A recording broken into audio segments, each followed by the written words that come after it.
Halo guys, Assalamualaikum warahmatullahi wabarakatuh. Terima kasih buat kalian yang udah ngeklik video ini. Gimana kabar kalian? Semoga sehat selalu dan baik-baik aja. Kali ini aku bakal bahas sama kalian tentang sejarah dan fakta Yerusalem. Yerusalem juga dikenal dengan Al-Quds atau Al-Qudsi, merupakan salah satu kota tertua di dunia. Terletak di sebuah dataran tinggi di pegunungan Yudea antara Laut Tengah dan Laut Mati. Kota ini dianggap suci dalam 3 agama Abrahamik utama, yaitu Islam, Kristen, dan Yahudi.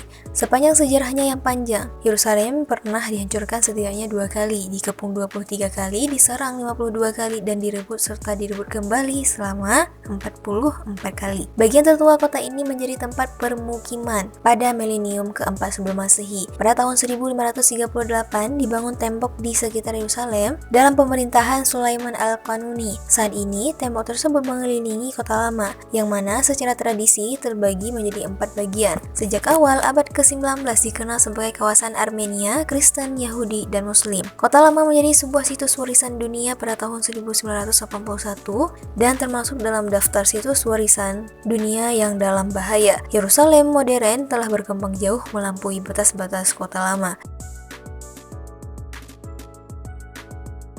Menurut tradisi Alkitab, Raja Daud merebut kota ini dari suku Yebus dan kemudian didirikannya sebagai ibu kota kerajaan Israel bersatu. Putranya, yaitu Raja Salomo, memerintahkan pembangunan bait pertama. Peristiwa-peristiwa pokok ini sejak permulaan milenium ke-1 sebelum Masehi memiliki peranan sentral secara simbolis bagi orang-orang Yahudi. Julukan kota mungkin disematkan ke Yerusalem pada pasca periode pembuangan. Kesucian Yerusalem dalam kekristenan terlestarikan dalam Septuaginta, yang mana diadopsi kaum Kristen sebagai otoritas mereka sendiri. Dipertegas oleh syaratan perjanjian baru tentang penyaliban Yesus di sana. Dalam pandangan Islam Sunni, Yerusalem adalah kota tersuci ketiga setelah Mekah dan Madinah. Dalam tradisi Islam, pada tahun 610 Masehi, Yerusalem menjadi kiblat pertama, yaitu arah yang dituju dalam sholat. Dan Nabi Muhammad melakukan perjalanan malam di sana 10 tahun kemudian, naik ke surga di tempat ia berbicara kepada Allah menurut Al-Quran. Alhasil, walaupun hanya merupakan daerah seluas 0,9 km persegi, Kota Lama memiliki banyak situs dalam arti penting keagamaan yang sangat berpengaruh. Di antaranya yaitu Bukit Bait Suci atau Masjid Al-Aqsa, termasuk di dalamnya Jami Al-Aqsa, Kubah Batu atau Kubah Sakroh, dan tembok barat yaitu Gereja Makam Kudus dan Makam Taman. Saat ini status Yerusalem tetap menjadi salah satu isu pokok dalam konflik Israel dan Palestina. Selama Perang Arab-Israel pada tahun 1948, Yerusalem Barat termasuk salah satu daerah yang direbut dan kemudian dianeksasi oleh Israel. Sedangkan Yerusalem Timur, termasuk Kota Lama, direbut dan kemudian dianeksasi oleh Yordania. Israel merebut Yerusalem Timur dari Yordania pada Perang 6 Hari tahun 1967. Dan setelah itu menganeksasinya ke dalam Yerusalem bersama dengan tambahan wilayah di sekitarnya. Salah satu hukum dasar Israel yaitu hukum Yerusalem, yaitu pada tahun 1980 menyebut Yerusalem sebagai ibu kota yang tak terbagi dari negara tersebut. Semua bidang pemerintahan Israel berada di Yerusalem, termasuk Knesset, yaitu parlemen Israel, kediaman Perdana Menteri dan Presiden, juga Mahkamah Agung. Kendati masyarakat internasional menolak aneksasi tersebut dengan menyebutnya ilegal dan memperlakukan Yerusalem Timur sebagai teritori Palestina yang diduduki oleh Israel. Israel memiliki suatu klaim yang lebih kuat untuk kedaulatannya atas Yerusalem Barat. Masyarakat internasional tidak mengakui Yerusalem sebagai ibu kota Israel, dan tidak ada kedutaan asing yang didirikan di kota ini.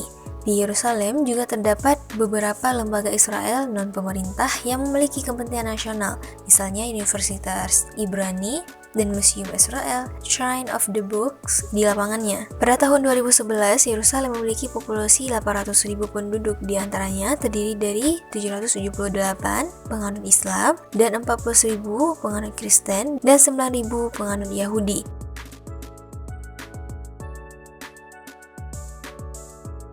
Mengingat posisi sentral kota Yerusalem di tengah nasionalisme Yahudi yaitu Zionisme dan nasionalisme Palestina, selektivitas yang diperlakukan untuk merangkum lebih dari 5.000 tahun sejarah permukimannya seringkali dipengaruhi oleh latar belakang atau bias ideologis.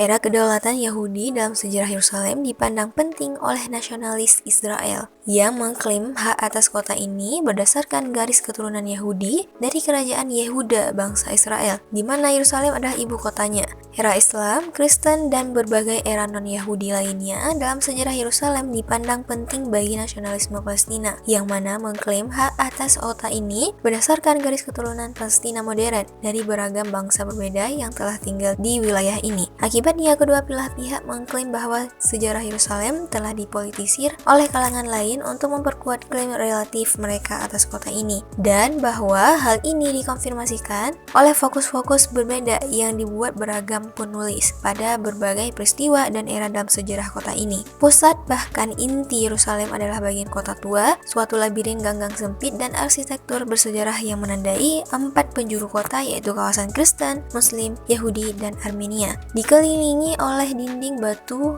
berupa benteng, tempat berdirinya sejumlah situs tersuci di dunia. Setiap kawasan memiliki populasi tersendiri. Orang-orang Kristen memiliki 2 kawasan, karena orang-orang Armenia juga beragama Kristen. Kawasan Armenia ini yang terkecil dari keempatnya adalah salah satu pusat Armenia tertua di dunia. Ini dia 3 hal yang perlu kita ketahui tentang kota suci yaitu Yerusalem.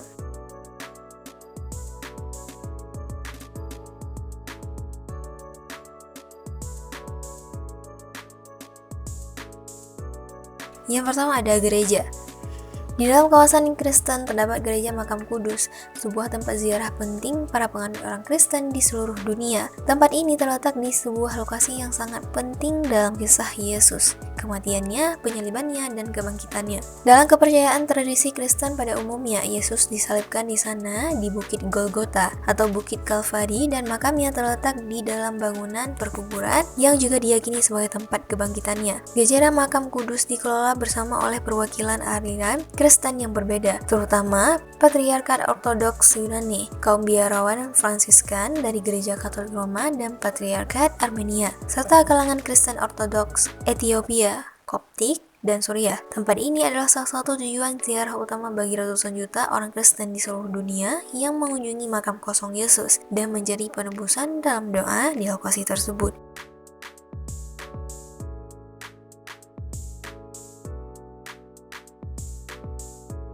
Yang kedua ada masjid. Kawasan Muslim adalah yang terbesar dari keempatnya dan berisi tempat suci kubah batu yaitu Kubah As-Sakhra atau Dome of the Rock, dan Masjid Al-Aqsa di dataran tinggi yang dikenal oleh umat Islam sebagai Haram Al-Sharif. Masjid yang dikelola oleh sebuah lembaga wakaf ini merupakan tempat tersuci ketiga dalam Islam setelah Masjidil Haram di Mekah dan Masjid Nabawi di Madinah. Umat Islam meyakini bahwa Nabi Muhammad SAW datang ke Masjidil Aqsa ini dari Mekah dalam perjalanan malam Isra Mi'raj dan sholat dan berdoa bersama ruh para nabi. Beberapa langkah dari masjid adalah Kubah As-Sakhra yang berisi batu fondasi yang diyakini umat Islam sebagai tempat bertolak Nabi Muhammad menuju ke surga dalam peristiwa Isra Mi'raj itu.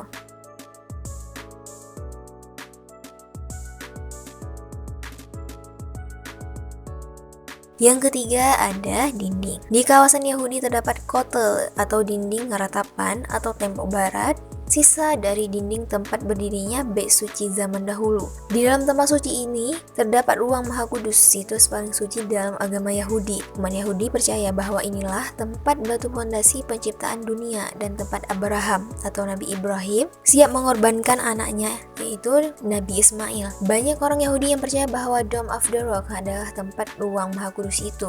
Saat ini tembok barat adalah tempat orang Yahudi bisa berdoa di lokasi terdekat ke ruang Maha Kudus. Situs ini dikelola oleh Robi dari tembok barat dan setiap tahun menampung jutaan pengunjung. Orang-orang Yahudi dari seluruh dunia mengunjungi tempat ini untuk berdoa.